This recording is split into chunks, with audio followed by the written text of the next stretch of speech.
Il faut que tu localises bien le poisson. Donc on voit qu'on est sur une zone courante au-dessus. Et derrière, regarde cet amorti. Cet amorti vient nous signaler que le courant freine et qu'on est sur une zone plus profonde. Ce qui veut dire que le poisson, il se tient ici, là, sur cette zone profonde, il se sent en sécurité. Il a le temps de voir arriver son repas sur la zone courante qui est juste en amont. Mais ça veut aussi dire quoi? Ça veut dire que le poisson qui est posté dans cette dépression en face de toi, il a le temps d'analyser ce qui se passe. Et surtout, il a besoin de voir arriver sa proie. L'exercice de lancer est particulier au Tenkara. Donc tu vas pêcher en coup droit et tu marques bien ton blocage. Ne perds jamais ta mouche de vue quand elle est sur l'eau. Elle est là-bas ta mouche, ne la perds jamais de vue. Hop! Doucement. Super Patrick, bravo.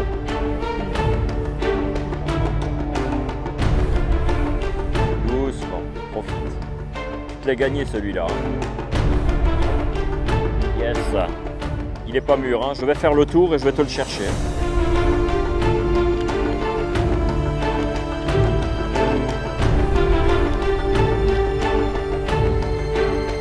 Je peux lui tirer un peu plus au-dessus. Hein.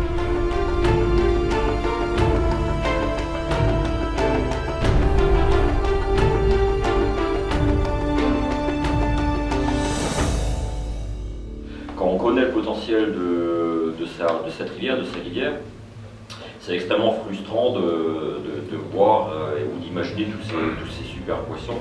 Et néanmoins, on arrive quand même à bien s'en sortir, parce que tout le monde fait de super poissons tous les jours. Des poissons d'exception qu'on n'a pas la chance de toucher aussi souvent en France.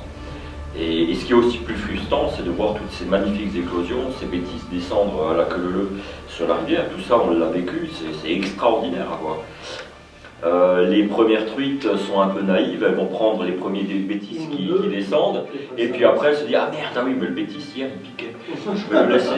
Et puis très rapidement, au cours de l'éclosion, on voit que les poissons les ignorent, les laissent passer, et elles se focalisent sur des proies beaucoup plus petites, sur des mouches complètement inhabituelles, on va dire. Et c'est là où toute la technicité et votre savoir-faire fera la différence pour déjouer la méfiance de ces super poissons.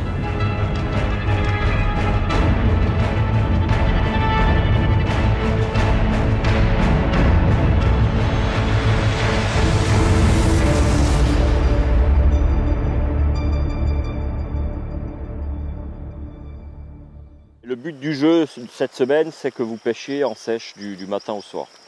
Il faut juste pas trop se précipiter, repérer vos poissons, essayer de bien les localiser. Quand vous les avez localisés, mettez une stratégie en place.